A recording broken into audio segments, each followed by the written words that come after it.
Hi. How are you? Welcome to 2018 Budget Livestream with the town of Torbay. I'm Julie Curtis. I'll be your moderator tonight, and I'm here with Mayor Craig Scott. Hi. Hey. Good. So the purpose of tonight's broadcast is to present highlights of the 2018 budget. Some of those graphics were released on social media in the past week or so. So we've been collecting questions using the hashtag #AskTorbay. We had about 45 so far when we started this broadcast. And if you don't see your question tonight and it's not answered live, don't worry, because it will be answered in writing. Council has committed to answer all the questions in writing before or on or before February 19th. So don't worry, everything will be answered. We are still taking questions tonight. So if you want to go at TorbayNL, hashtag #AskTorbay. Any questions that you have or comments, you can go on Twitter, Facebook, email, phone, and we have some people here in person. So, welcome. Welcome, thank you. So you're new in the mayor's chair this year, and I feel like Torbay has always done things that no one else does.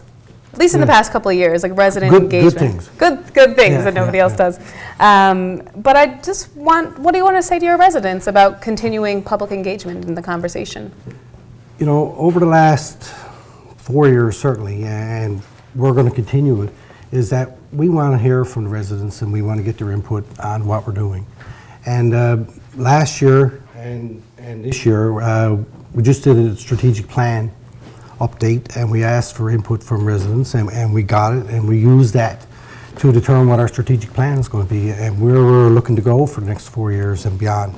And the strategic plan really guides your budget. Mm-hmm. And for a town our size, and we have a significant budget, and when we seek the feedback from residents, it's about providing them with services and things that they want. So that's the main focus, and you know, everywhere I go, when I go to M&L conventions and stuff, people are always asking, well, what's Torbay doing now, or what are you going to do next? They are really paying attention, so it's pretty good. Okay, and I think you're going to give us an update on that strategic plan at the end of the broadcast. All right, so I think we're first going to talk to newly minted councillor Tony Pollard, and he's the chair of finance. So we're going to take a short break, and then we're going to come back and talk to Tony. We're proud of our local business community. So here are 3 reasons to check out shoptorbay.ca. 1. It's good for business. If you have a product or service to advertise, you can do it here. Drive traffic to your store, website, or social pages. Upload your own pictures and details on anything you sell. 2. It feels good. When you buy local, you boost your own economy, build your community, and support your neighbors. And you know you have some pretty great neighbors. 3. There are some really cool things from some really cool people, like handmade bags, delicious treats, and small engine repair. Don't miss a deal in Torbay. Head over to shoptorbay.ca today, because we're open for business. We're proud of our local business community, so here are 3 reasons to check out. Great, thanks. Yourself? Good, doing good. So you're a new councillor this year. How's it going so far? So far, so good. I must say I'm really enjoying it, and I'm looking forward to this opportunity to share some information with the residents. Excellent. Well, we will just get started and go to our first slide there, which is the total revenue, and I'll let you do your thing. Sure, I put my glasses on for this so I can actually read the numbers. This year's revenue, we're going to come in at $13,961,000 in round figures. The sources of revenue for the town are mainly from 4 sources. Of course, the biggest one is taxation, which represents about 58% of the budget. Then there's sales of goods and services, which really is a small amount of 1.75, is $240,000, mainly coming from summer camp programs, that type thing, and our share of money we get for our fire department. Revenue from own source revenue is $243,000. And that is rent we get from one of our tenants here in the building, interest on money we have in the bank type thing, and some application and permits. Government transfers is the next biggest part, and that is really $5.3 million. And that comes from multi-year capital works programs and gas tax programs that actually fund our capital projects overall. Okay. The taxation revenue is actually broken down into a number of areas. One is from property tax, which represents $6.8 million approximately, and the commercial property tax is $234,000, and for a total, and the business tax is $354,000. We also get money from our water and sewer, residential, which is $358,000, and commercial side of things is $26,000. And of course, the utility tax revenue provides $321,000 overall. It's interesting to note, I guess, that there's 3,300 homes in Torbay, and 1,135 of them provide the water and sewer side of things. The mill rate, good news for folks, is that it's going to stay the same this year, no change from last year. And same with the commercial rates for property and business tax. Everything stays the same, which is Well, great. that's good news for everyone. What are the mill rates here? The mill rate is 6.7 for residential commercial property and and 10.5 mills for commercial property tax. Okay. All right, so I think the last sort of broad overview topic before we delve down into things is expenditures, which we're going to answer a lot of questions on, I guess, throughout the broadcast. So I guess there's operating capital main operating and capital. So what's the difference between those things for laymen? I understand, yeah. It gets confusing sometimes, and even internally it gets confusing because it's broken down. Obviously, the operating side of things is essentially what it takes to operate town on a day-to-day basis. It'd be your administrative expenses, your repairs and maintenance type thing, your insurances, keep the lights on, that type scenario. The capital side of things is for the larger capital projects. We would get government grants, multi-year capital works and gas tax funding. It would be like roads, infrastructure, water and sewer projects, or this year the main amount is going into the community center, certainly. Oh, that sounds good. So I guess that's it for you, Tony, unless you have anything else you want to share. No, that's good for me. Thanks very much. Excellent. Okay, we're going to take another short break. If you are just tuning in, we are live streaming the budget right now. And we're going to take questions throughout the broadcast. If you want to keep asking questions, you can go on Twitter. It's @TorbayNL is the hashtag. And Facebook, if you follow the page. If you're a resident, you don't follow the page, you should do it now. So you can keep asking questions. So tweet at us, Facebook us, email us. You can even call. What's the main number for the town line? 437-6532. 437-6532, extension 227. If you want to give us a call, you can give us a call. If you want to come down, there's still time if you rush. So we're going to take a short break and then we'll come right back.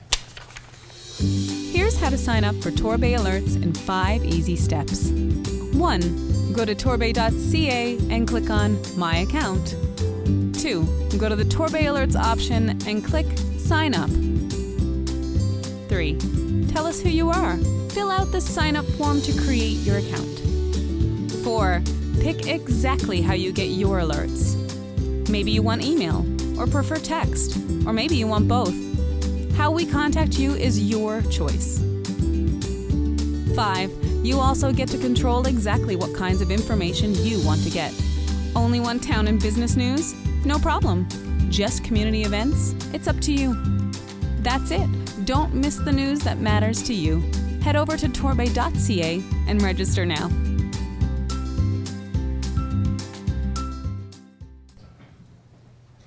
Hello and welcome back to Torbay's 2018 live stream budget.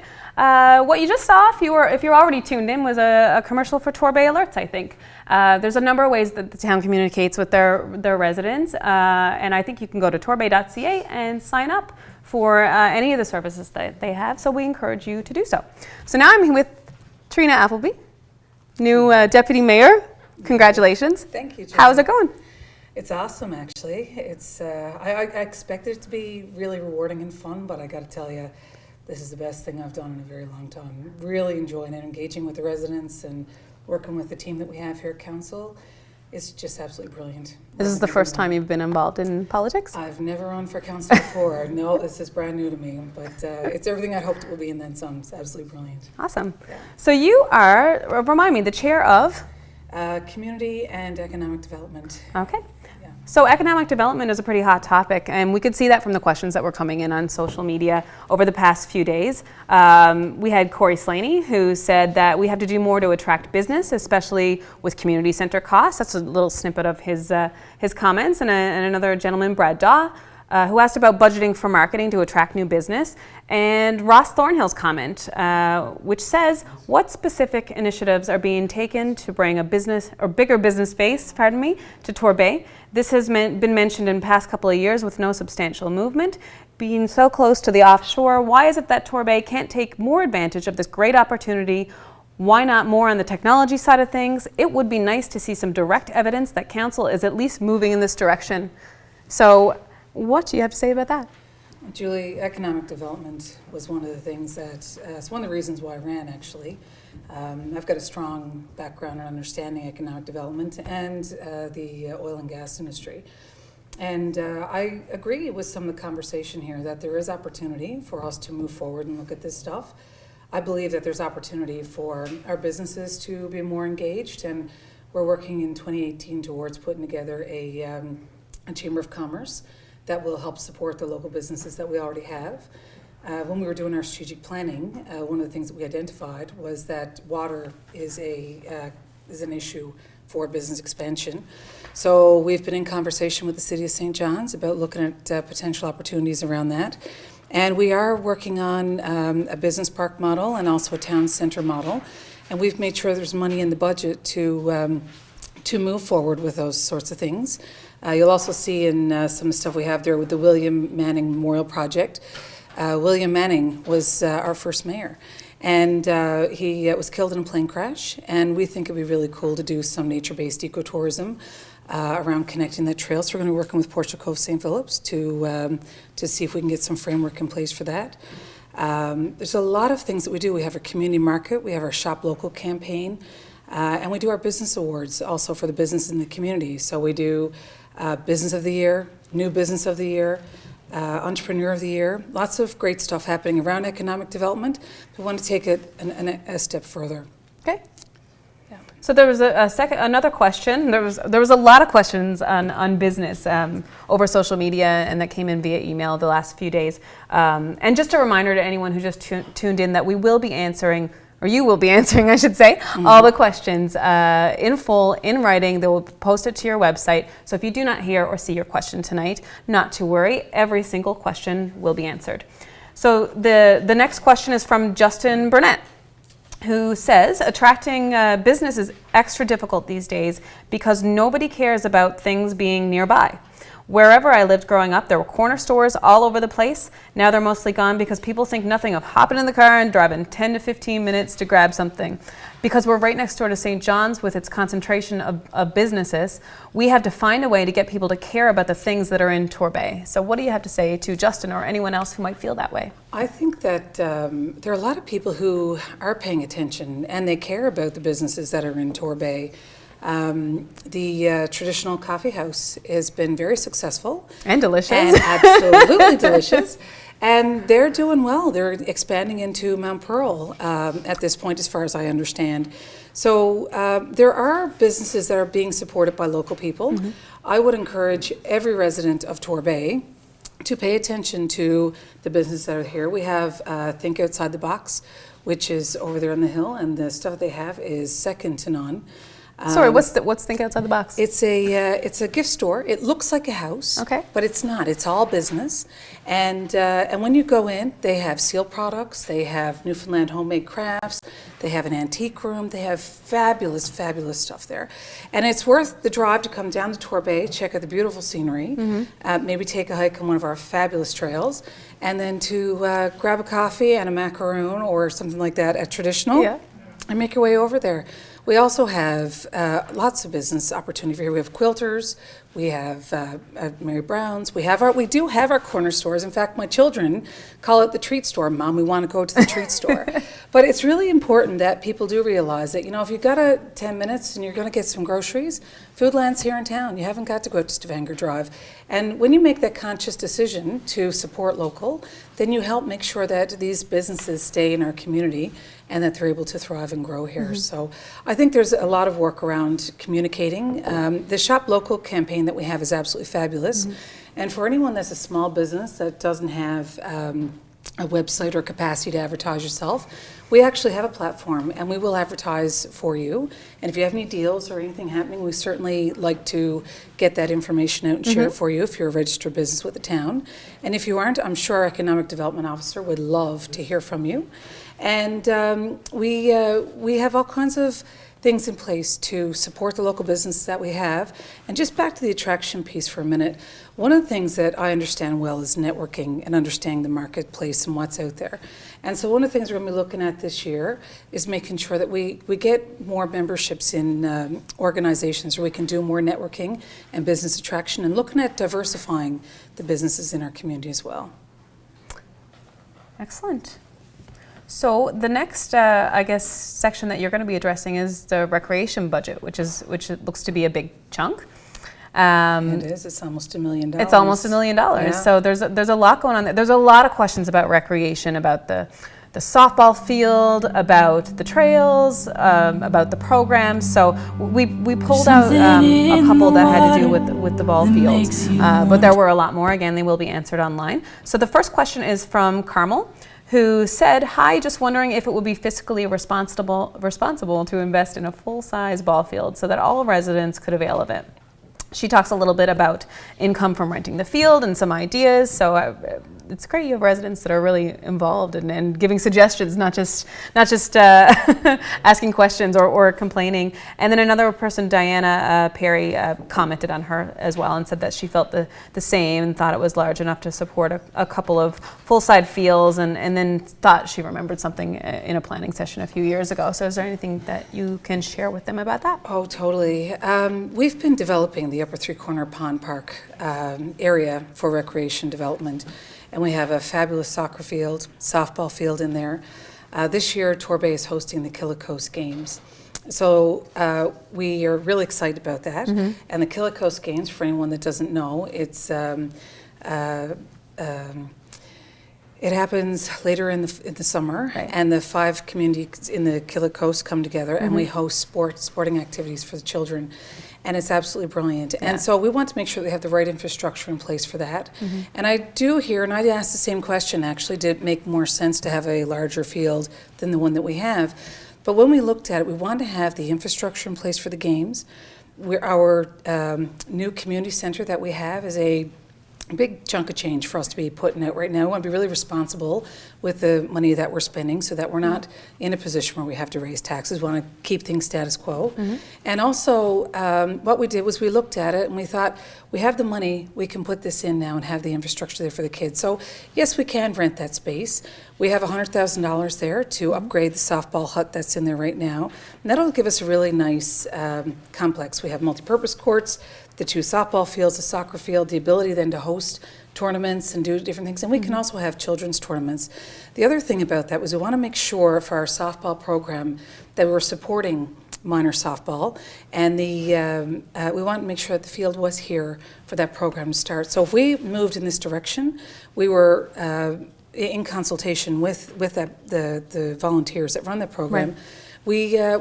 We could be sure that we could actually host our own program here in town and invite kids from Northeast Avalon if they want to play. So those were a lot of the reasons why we made those decisions around the softball field. And the conduit, is my understanding, the conduit is going in the ground. If we do want to expand at a later time, we would have the opportunity to do that. Okay. So yeah, that's where that came from. Well, thank you very much. It's not obvious that you're new. You sound like a seasoned veteran.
happens or wants to feed to us so we can address it? Hearing none. No? Crickets? Well, if anybody in the house does have a question, feel free to do it. And is there anything online, Ross, that we might want?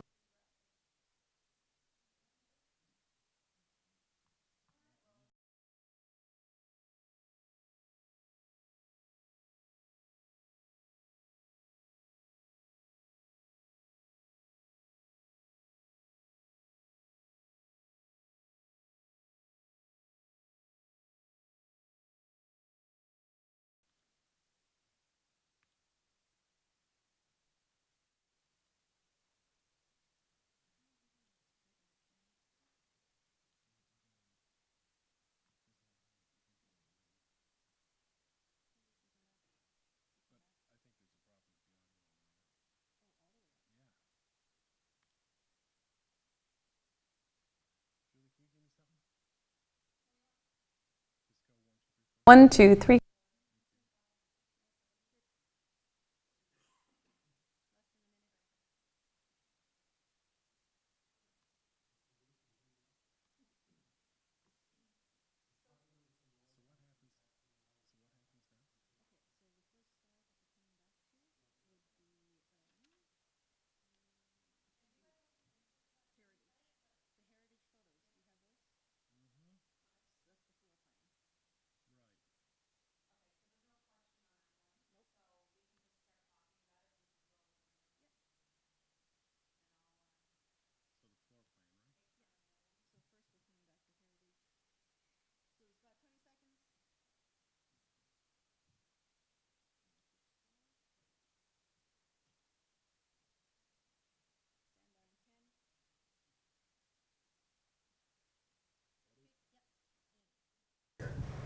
Hello, welcome back. My name is Julie Curtis. I am here with, again, Mayor Scott.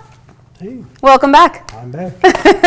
So we are live streaming the budget from 2018. We are sort of taking some steps, I guess. It's not the full budget, but we No. are trying to demystify parts of it. Because I think when you see, sort of, it's hard to make a budget exciting. Well, if we sat here and talked about every line item on the budget, Right. you would see the number of hits on the web page go click, click, click, click, click. You know? Yeah. So this was a way for us, and I'm just going to note that some people might notice like that the bullets that they're seeing on the slides might not add up to the total number because they are just highlights that are pulled out. So when this does get adopted on the 29th, they'll see much more detail. Oh yeah, absolutely. Yep. Okay.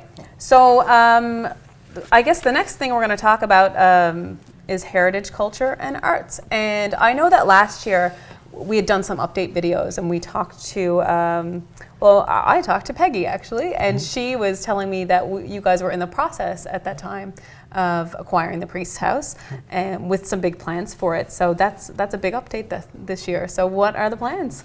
Well, I guess late last year we finally closed the deal on the purchase of the house, and as well as not just the house, but it's the property there too. So it's a beautiful piece of property right in the center of town, and we are in the process right now of preparing to submit an application to ACOA, and if we're successful, we're going to be able to leverage $250,000 on behalf of the town to get another $750,000 from the government, and once we get that money, we're going to be able to do one big bang, completely renovate that house, prepare all the exhibits, everything, and then once they're done, it'll be ready to open doors to the public.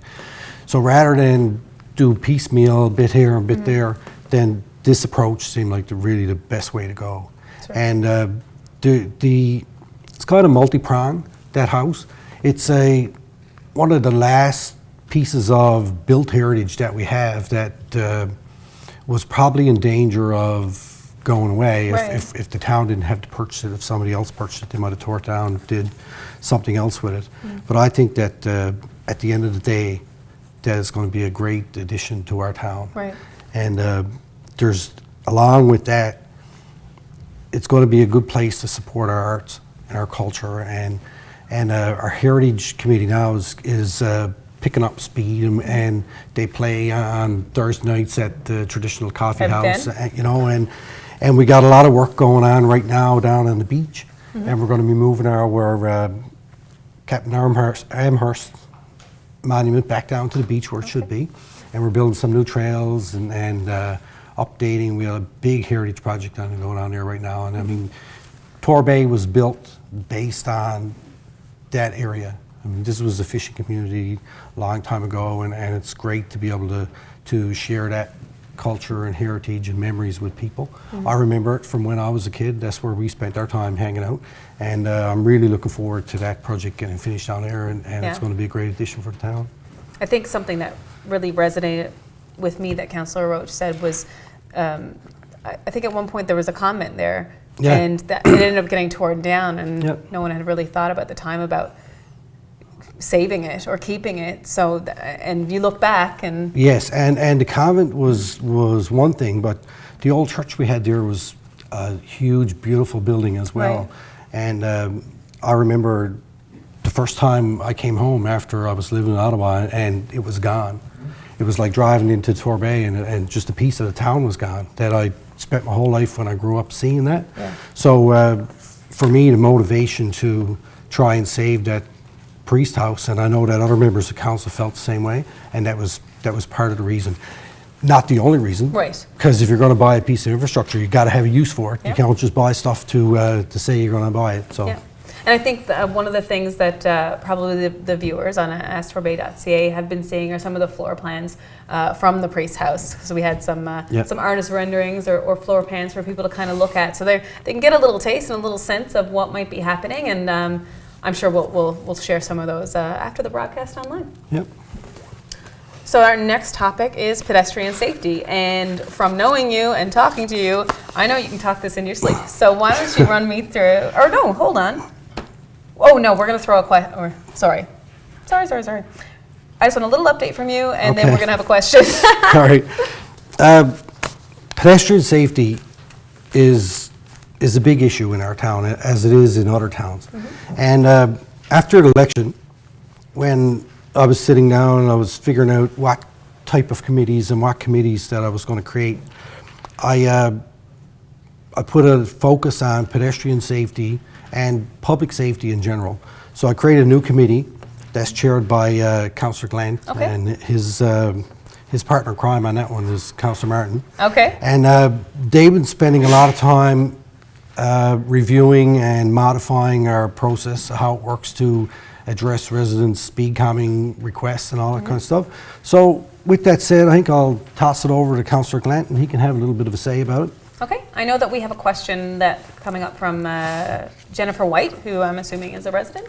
And she asks, how much does the commissionaire cost the town annually? What goals have been accomplished since putting this service in place? Lastly, how are these goals measured to determine if this money is being effectively used? Hi. How are you? Excellent, very excellent. I'm actually glad to be speaking on this topic, and like the mayor just said, this is a brand new committee, which I'm lucky enough to chair. During the election, one of the main things that we heard at the doorstep, and of course over the last many years, was regarding safety and security. And one of the key aspects that we decided to tackle with that is hiring commissionaires. And the commissionaires basically are kind of a go-between between us, between the town and the RNC, and they act as our liaison with different community groups and whatnot. And it's a regional cost-shared program with Portugal Cove St. Phillips. And the budget for that is $100,000. And for that we get coverage every single day, 7 days a week. And they do everything from making sure that there's no teenagers loitering in residential areas and littering and stuff like that. They've even investigated, a very famous cow incident that happened in the last little while. And moreover than that, what we want to see them do in 2018 and going forward is basically try to get some ticketing legislation so that they can actually enforce our bylaws directly themselves. Because right now what happens is we'll get complaints of various activities, everything from popping wheelies to loitering. And people can pick up the phone and call the RNC, but of course the RNC's not necessarily going to be here in time to catch Right. any of those things. But we've had a bunch of success stories around the various neighborhoods, helping teenagers know where they can and can't hang out. And our commissioners actually are equipped with dash cams as well. Okay. And so one of the frustrating parts is that, for speeding and popping wheelies and all that, very hard to catch, very Yeah. hard to enforce, even, even for the police. But I know there was one specific incident where someone pulled out on a dirt bike and did the pop the wheelie type of thing. Right. And got captured on a dash cam. And our commissioners talked with the RNC, got the plate, and that person was dealt with accordingly. I'm not sure if they lost the bike directly after or not, but yeah, They were identified. Yeah, they were definitely identified, and it's a really good service, like the mayor said. Everything from making sure that the crosswalks are obeyed with their flashing lights, Yeah. to just working with the various community groups. So Yeah. we're really excited about it. And with regards to the accountability, we do have the commissioners come in every single month, and they present their findings to the committee. And so we go over their logs and plans for the next week, the next steps. And so I'm very impressed, and hopefully the residents are impressed as well. So if a resident kind of wanted to know more about their reports or what they're doing, would they contact you, or? Yeah, they can just contact the town, and Yeah. that's all in our minutes. And if they see any nefarious activities or anything they want to report, they can of course call the town, and we can pass that along to our commissioners. And one of the things we're trying to do in the new year too is set up basically a Crime Stoppers numbers. You should see those going up on the different main roads. And so anything that the commissioners necessarily can't directly take care of, that's a criminal matter, make sure you call that Crime Stoppers number. It's funny, I remember we went into with you and Mayor Tapper last year into the grade 4 That's right, yeah. classroom and talked to all the kids there, and we showed a little bit last year, but one of the things they talked about a lot, very intelligent grade 4 students from skating class, I think, they were talking about the fact that they go around, they see teenagers hanging around, or they see litter or ATVs around the roads. So it was a big concern of the grade 4 class last year. Yeah. Well, we're at Torbay, it's a very, very young community, actually. It's a growing community. And I don't think, teenagers today are any worse than what they were No. years ago. But of course, we're, a town of 8,000 now, so we're going to see lots of those problems kind of bubble up to the top. Sure. And I'm actually kind of glad that the tolerance for, littering and stuff like that it's actually gone down a fair bit. So, overall, we've got great kids in the community and great adults in the Yeah. community. And, we've got to make sure we have proper solutions in place. We can't be calling the cops every time someone litters, but we can certainly get the commissioners on it for sure. Awesome. Well, thank you very much, Jeff. Okay, no problem. So we are on to the subject of roads, which seems like a logical segue from pedestrian safety because sometimes they need to be safe from vehicles. So can you? I mean, it's a pretty big line item. Can you just sort of run through that for people, and then we've got a question from a resident. Sure. Roads, of course, is within our Public Works Department and part of our capital budget and also our operating budget to maintain. And it is a big chunk of our money and a lot of time. So fortunately, last term of council, we did take our gas tax money and we changed the approach to how we were going to do roads. So we took it and spent it all in the first year, and we borrowed against the next 3 years. And how that helped us, we were able to leverage that money to actually get 14 roads paved. Whereas if we had to go the traditional way of used to be done in the past, we might get 3 roads done a year. You got to go to tender Right. more often. So we saved a lot of money that way, and it was really it was a change to how we did things, but it really helped. And of course, we put money in our budget each year, even though we don't have gas tax money, to do upgrades to roads and patching and all that kind of stuff. But it's a large section of the town, whereas when you're talking about infrastructure and infrastructure management, that's something new now that we're putting into our budget this year, and we actually have a new infrastructure management plan that's going to be coming out soon. That's going to look at all the infrastructure in the town and give us an idea of its life cycle and how much money it's going to cost to fix it. And this is a long-term plan. It looks at 10 years. So just to find out really where are we and how much, if we're in good shape or if we're not in good shape. And we just recently had our engineers came in and presented to council our roads report that we just recently had done. And basically what they did, they went around and looked at every road in the town, and they did up a chart, and it shows the priority in which they should be fixed. Okay. Now, it's a lot to get into, Yeah. but I know that our roads report is probably going to be posted online. Okay. That's what my Yeah. next question. It'll be posted online once council adopts it, and we get it there, and then people can go on and see and look at it and see where their road is. And if they have a question of why is this road in front of that road or whatever, they can always call town staff and get an explanation. And because it's not as simple as just the pavement, because there's Right. stuff under the pavement, there's different road classifications that makes a difference. I think that's something any resident in any town can understand, that Yeah. you're always complaining about the roads. It's like the number one thing people want to talk about, but it's hard to understand why one road gets chosen over another. So I think it would be really helpful for people to be able to sort of see the prioritization and understand why that's happening, and have the chance to ask. Yes. And that's something we don't do as residents, is ask sometimes. I think that's an important point that you Yeah. make, is that sometimes when residents do ask the question, it sets off the light bulb for council as well, saying, I never thought about that before. Maybe that's something that we should be providing more of to the residents. Sure. Because we want them to know as much about what's going on as we do. Because they might see something in a certain way and present us with an idea. Well, why don't you do this or why don't you do that? Sure. And and we've received comments and feedback from residents like that before, and we take it forward and we act on it, and we make those changes. And that's the purpose of doing something like this, so that people can submit questions, they can look at how you're doing things now, and maybe provide an idea of maybe this is a better way to do it. Because I've always found, and I've thought, I said, people expect council to have all the answers. Yeah.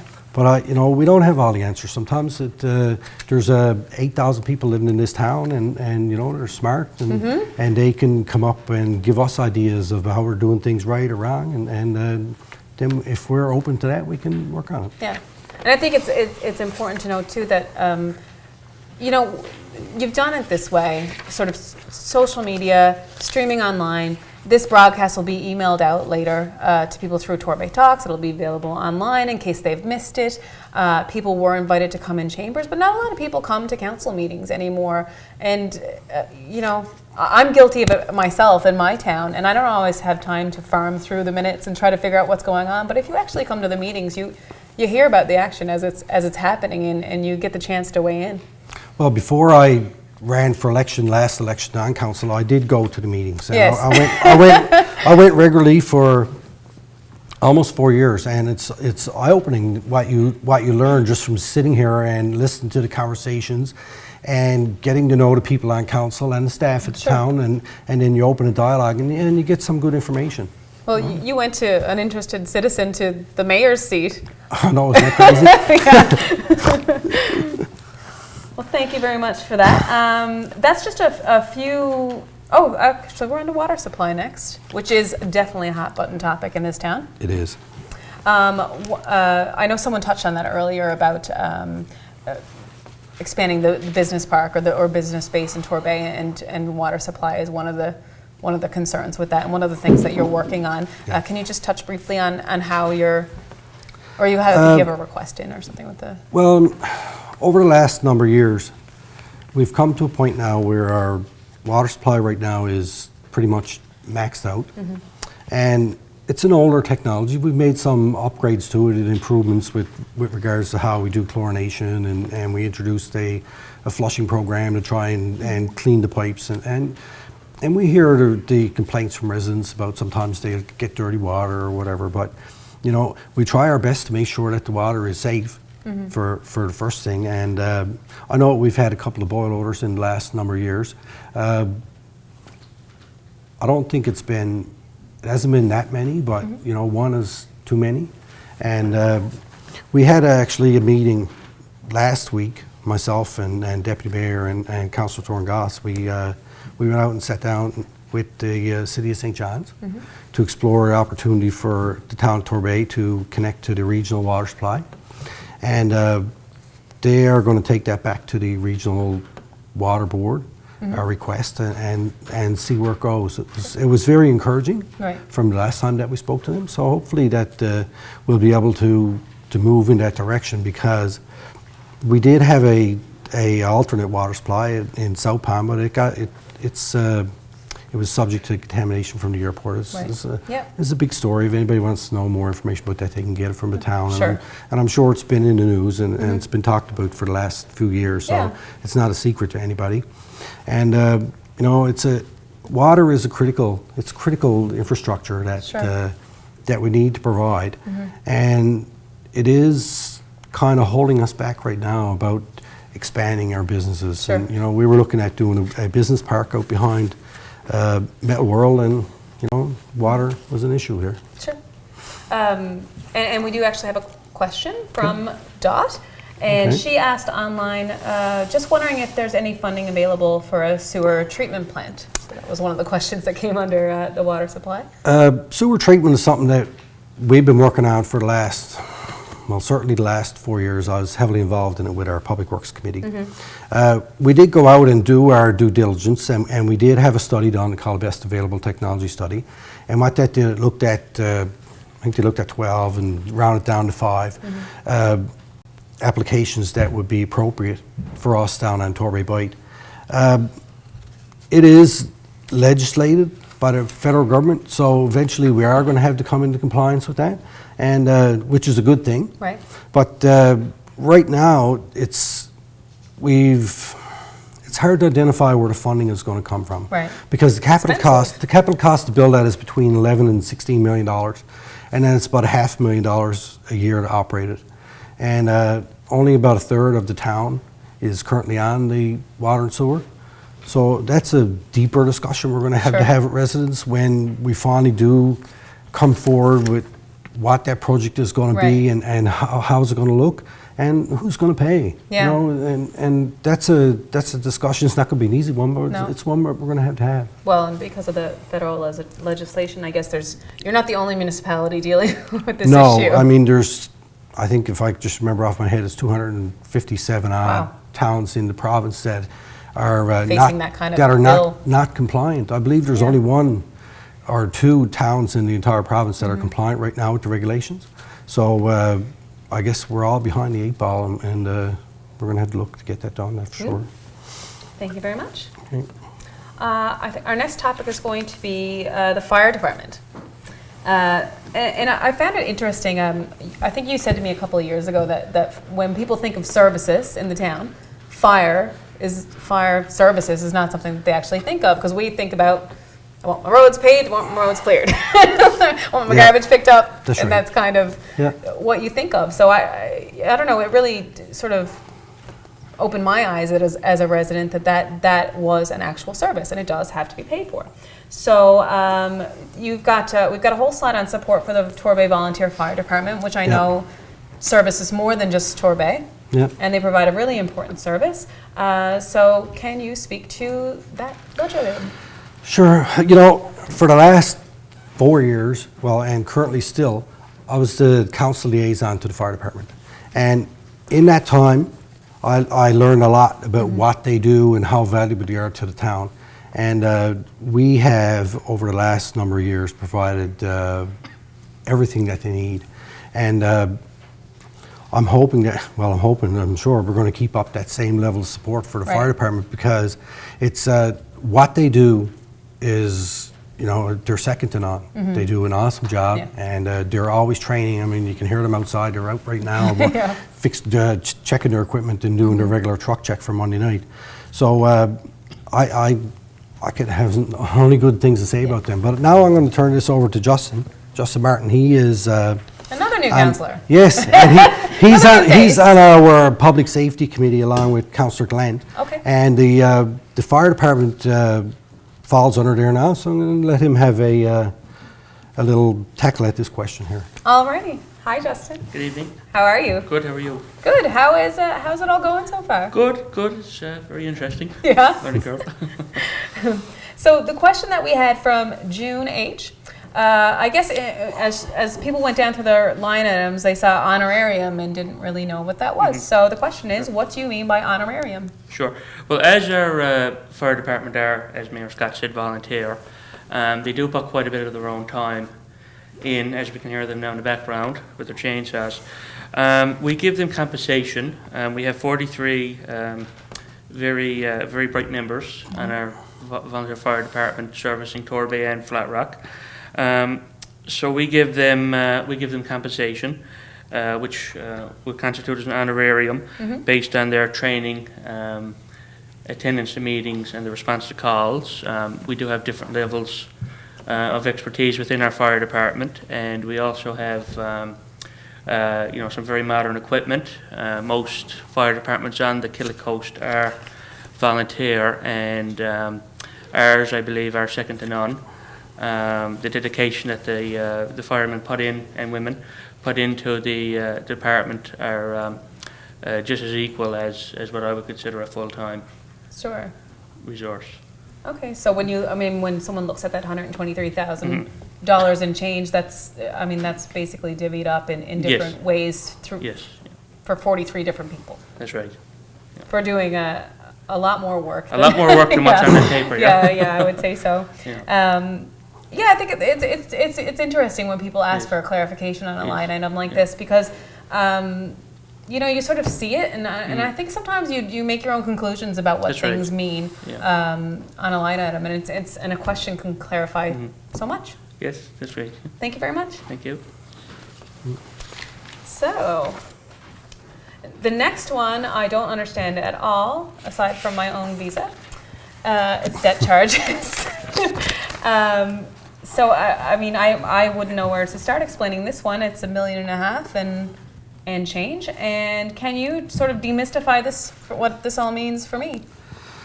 And for the public? I guess the easiest way to look at it is if you were buying a house Sure. and your portion that you had to pay will be your debt charge. Okay. So a lot of the projects that we take on, sometimes there's a balance between federal, provincial, municipal funding. And when we talk about municipal funding, we only have one source really of municipal funding, and that is revenue from taxes. Right. That's our funding that is solely ours. So, for instance, when we built the depot, that was a 70-30 project. So the provincial government put in 70%, the town contributes 30. So in order to get that 70%, we have to come up with our 30%. Right. So usually how that works on a large capital project is the town would borrow our 30% over a period of time, could Sure. be 20 years, whatever. And that's our debt servicing. And the same when we buy equipment for the fire department, trucks, and for the town, and we have vehicle replacement strategy, so that as vehicles get older and they start to cause problems, we ship them out and we get new ones because it's cheaper to have a new one than to pay maintain. huge maintenance costs, right? So I had an old Yukon that proved that theory correct. that's the basic gist of it, and you can see that from that slide that's there, is that depending on what the capital project is, the town's portion changes. Okay. So Jack Byrne Arena construction, for instance, $132,000. That's how much we pay on that every year, and hopefully that's soon going to be coming to an end. That we wanted to pay that no more. Right. It's almost our portion's almost paid off. But when we look at our total debt charges and our debt servicing and all this stuff, I think it bodes well for the town. That I think that I'm just going to guess off the top of my head, it's around 16%. So for a municipality our size, that's really good. Right. That we managed to keep our debt service ratio around there, so that if something really big does come up, that the town has the capacity that we can go and we can borrow to do these things. Because for a large project like the community center, $8-9 million. Yeah, we're going to talk about that one in a minute. There's no way that we can haul that money out of our hat. Right, And we right. can't go back to the residents looking for it all in one big lump sum. So we make plans and we do it over a longer period of Okay. time, and you know, and it adds to our debt charges, but as long Adds as to your it's town. over a long period of time, it's something that the town can manage. Cool. Well, thank you very much. Tony probably could have answered that a lot better. Yeah. than that. So the next thing we're going to talk about is resident communications, and I know that you have. Well, we saw Torbay alerts. That's something that you adopted there a couple of years ago, I guess. And there's a little commercial for that. You've got your website, which is far and beyond a lot of other municipalities in the province, I got to tell you. And this year you have a new town app. So can you Yes. tell us about that and tell people how they can get it? The town app is relatively new. Actually, I think it's only been released about a couple of weeks, and I downloaded it and tried it myself, and I think it's really well done, and it looks good, and it's smooth, and it's a one-stop shop for people if they want to get information about the town.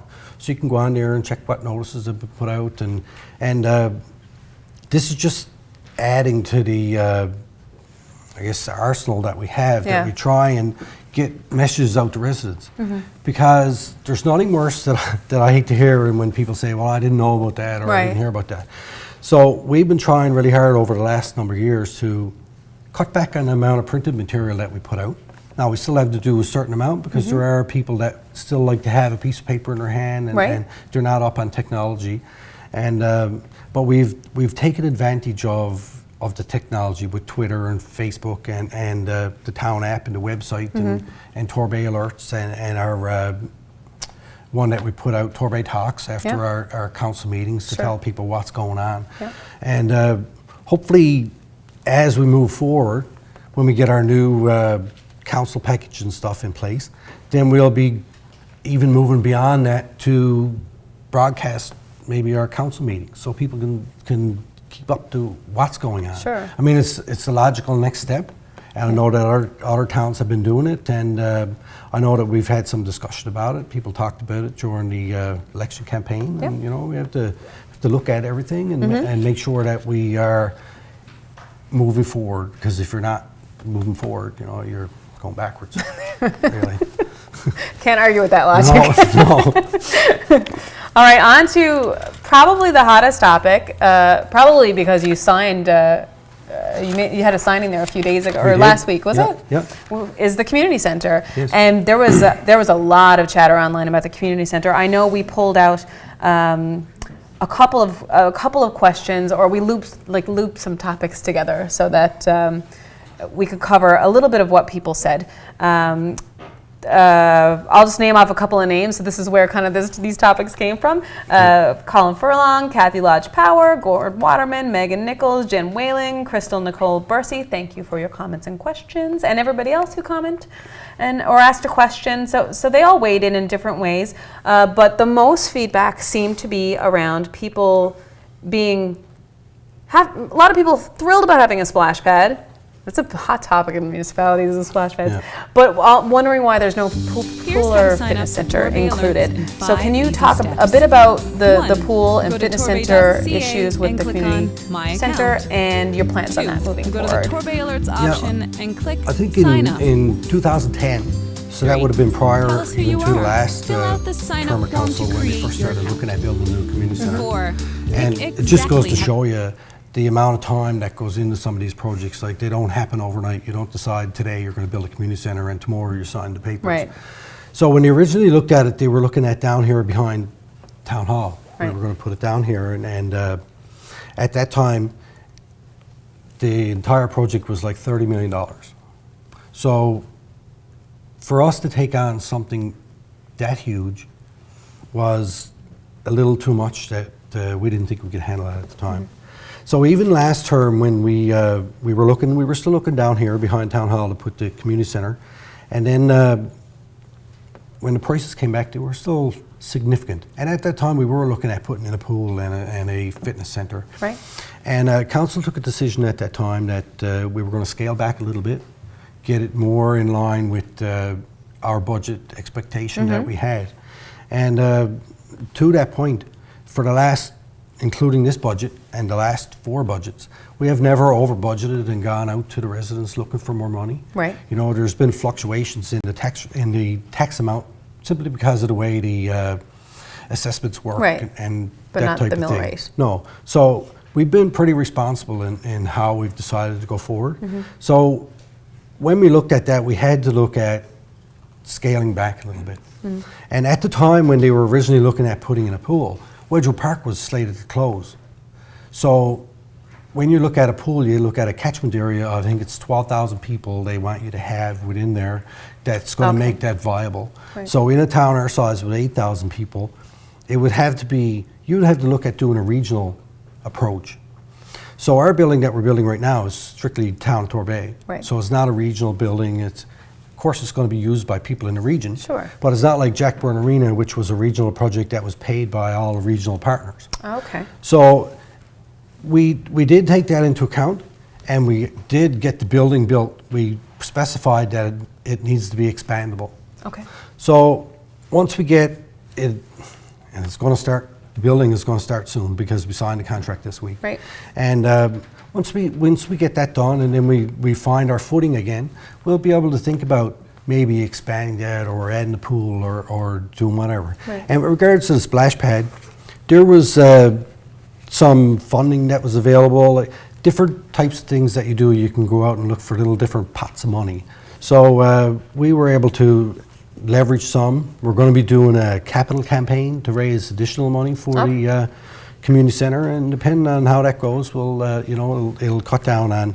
There's a number here on the debt charges for the community center. Okay. So depending on how much money we get back from that capital campaign, we'll lower that number. And so we're always looking for ways to Right. innovate. And I know people wanted to would love to see a pool. I would love to see a pool Yeah. too. You know, and but I guess we have to try and live within our means right now, and just remember that in the future we could expand it. The biggest thing for us was to get a new community center. Right. The infrastructure we have now was built when the town was 3,000 people. I remember when it got built, Kinston Yeah. Center. And our population has over doubled since then. And our infrastructure, our built infrastructure, certainly hasn't kept up with that pace. Right. So it was basically the same right now, last year, what it was when I was 15 years old. And that's like 10 years ago.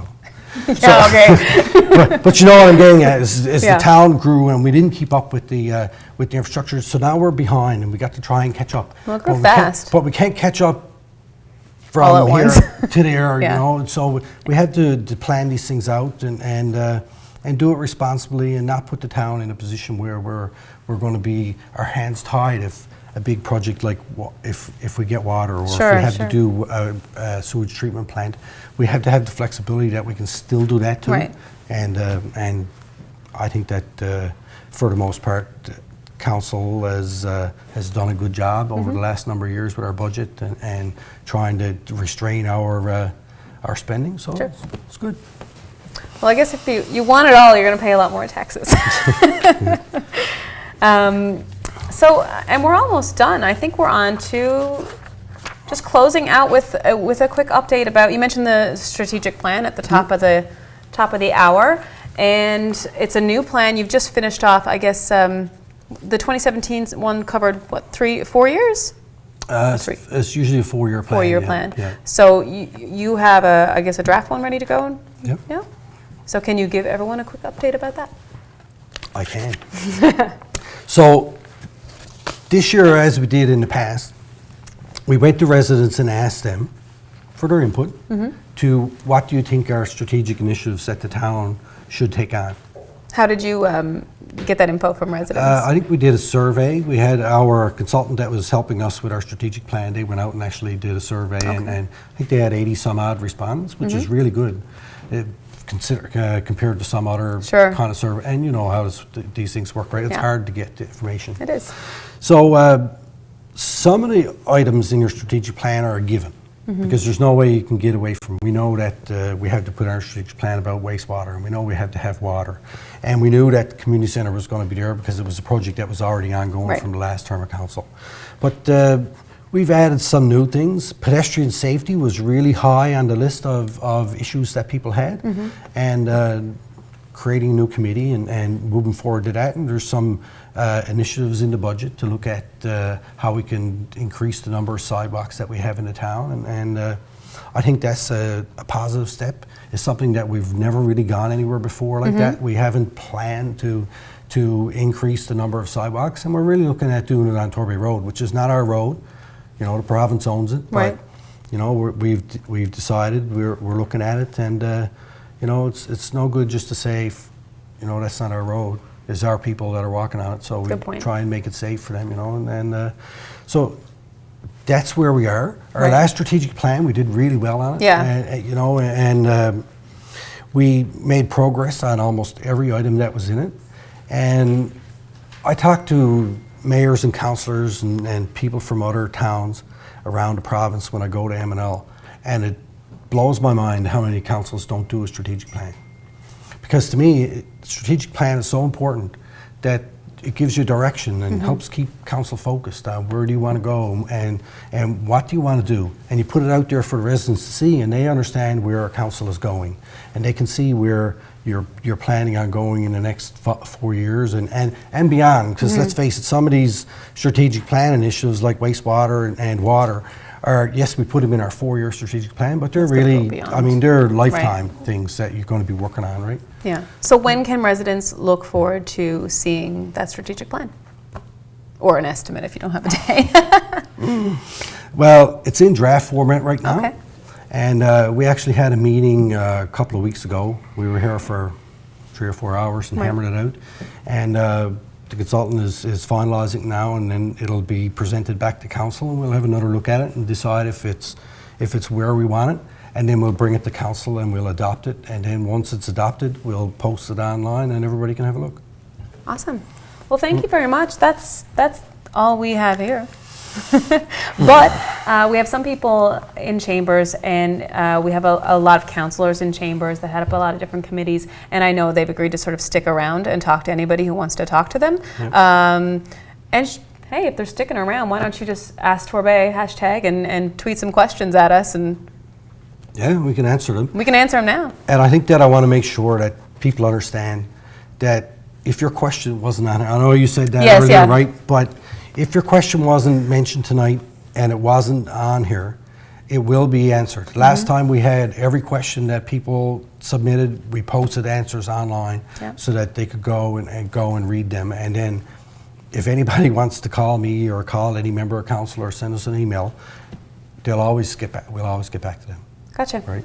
And so you've committed to have that document up by February 16th, I think, online? We'll say February 16th. At least. Somewhere around Could be there. before.